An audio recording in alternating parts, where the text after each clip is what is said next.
the Crystal, we do things a little bit differently. Once the closing statements are over, the moderator gets to join into this, Andrew. Uh-huh. So, you mentioned, and I have a lot of questions for you, buddy.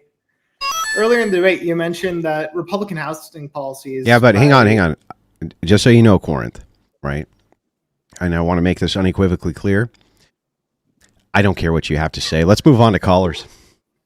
Damn. You were dodging me all on that fucking X invasion. I'm getting this out first, bud. Go ahead. I want to hear from Corinth personally. It's not my show, though. Earlier in this, you were talking about how Republican tax policy is giving people more money to afford housing more. Are you aware of like the principles of inflation when you have the same amount of like goods like housing and you just increase the amount of money that people have, that's just going to drive up the prices? Yeah. Sorry, were you asking me? I just want to clarify. No, I was asking me.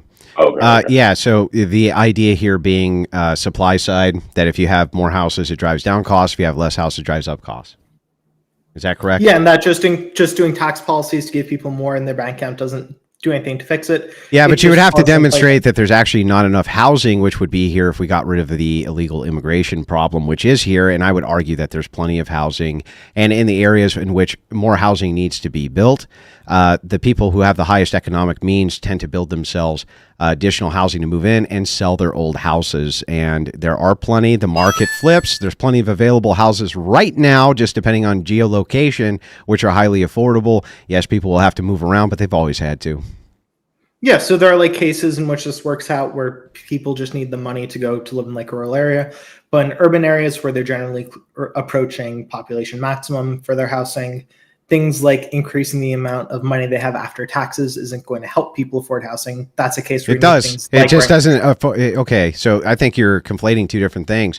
When I say housing, I would include all forms of housing. And I think that if you allow people to keep more of their money, they can afford apartments better. They can afford to rent houses better. They may not be able to in some areas because of the availability of houses that are pre-built houses. They might be, kind of shit out of luck because there's not enough houses to go around in the area because they're kind of built out. That could be the case in some areas.